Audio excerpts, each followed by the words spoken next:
His wife died a few years ago, except the woman is Miss Casey. I feel like I have to preface this by saying we have free reign to talk spoilers, so which is good for me because there are so many things I want to pick your brain about.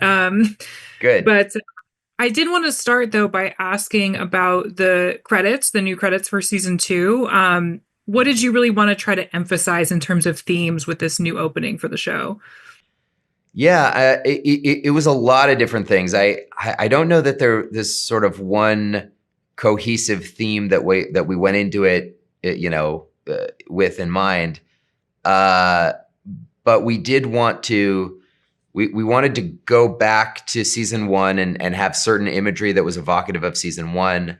And then at the same time, that there are, as there was in the first season, we're sort of, I wouldn't even say hinting because it's not that literal, but it's like if you had watched season 2 and then you went to sleep and had a nightmare, some of this might be the stuff that you would see.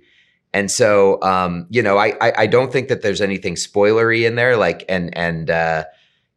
think people, if people go in looking for direct spoilers for season 2, in the credit sequence, I'm not sure that they'll find what they're looking for. But it is tonally and in terms of feelings and themes, it's all sort of in there. And the Oliver Latta, who is the designer of that sequence, is just an absolute genius. And so it's one of my favorite new things about the show. Something delightful that I think a lot of people are going to pick up on is the voice of the Lumon building in the Lumon Is Listening video. What was the decision to cast Keanu? Was that something that was in the script from the beginning? Did you kind of toss around a few ideas for who that was going to be? What was that whole process of landing on him for this? Because it's pretty hilarious. Yeah. And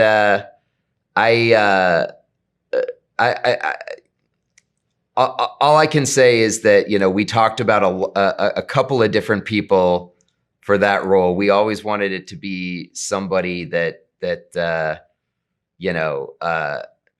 people would have a certain associations with. But also it had to be a warm presence, it had to be, the Lumon building is very friendly in the context of this video. And there's a friendliness to that particular voice and a heart to that particular voice. So, yeah.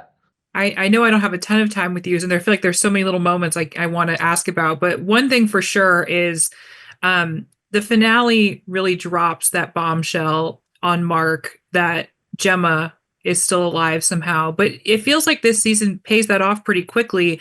But at least by episode 3, that information is sort of communicated to him, his Audi. So I'm wondering why you wanted to kind of pay off that sort of that hanging sort of thread that we get this early in the season. Is it because there's a lot more to really unspool? Yeah, I think so. I think that we wanted to, well, first of all, I think it made sense. We tried to put ourselves in the minds of those characters immediately following the overtime contingency. And we know that Devin was there. Devin heard what he said. Rickon was there. All the other party guests were there, but, probably didn't quite know what was going on or what he meant. We knew that there had been, this thing with the baby just earlier. And so we sometimes on the show, the characters end up having the same conversations that we have in the writer's room, which is like, well, maybe Mark would think, maybe someone would think he was talking about the baby.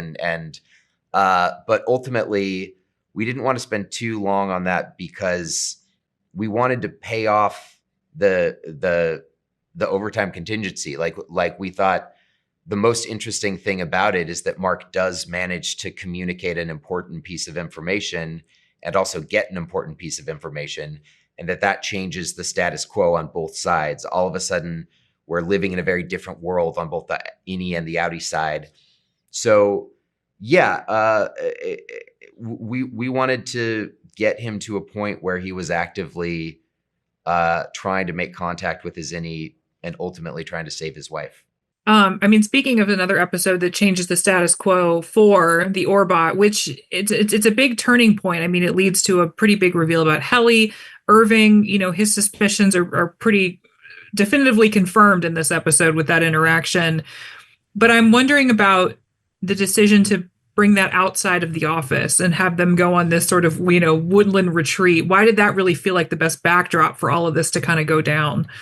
That was something I had always had this image in my head, really since the beginning of writing the show, of an innie suddenly waking up and being in a totally new, unfamiliar, hostile environment. And it's one of those things that you can only do on this show. Like, what's so fun about it is, in any show, you can plop the viewer down into a situation and they don't know the context and they don't know what's going on. But this is one of the only shows where you can do that with the character just as much. Innie Irving, in that first moment when he wakes up, he is as confused as we are. Why the hell is he in this frozen wasteland? And then you sort of learn the answer to that along with the characters. So it was just we thought that it was fun from a narrative perspective, and then with Lumon, what I love is that it's presented as it's presented as the innies getting what they wanted. It's like, well, you want to be outside. Here's outside. Like, this is what you asked for, and we're giving it to you in all of our generosity. But of course, with Lumon, the no prize is actually a prize. Everything is a punishment if you dig deep enough. That's fair enough. I am all out of time. Thank you so much for talking to me today. This is one of those shows, honestly, that makes me excited to do what I do as a TV critic. So it's a pleasure to get to pick your brain about it, but I really appreciate your time. So thank you. Thank you. Thank you very much.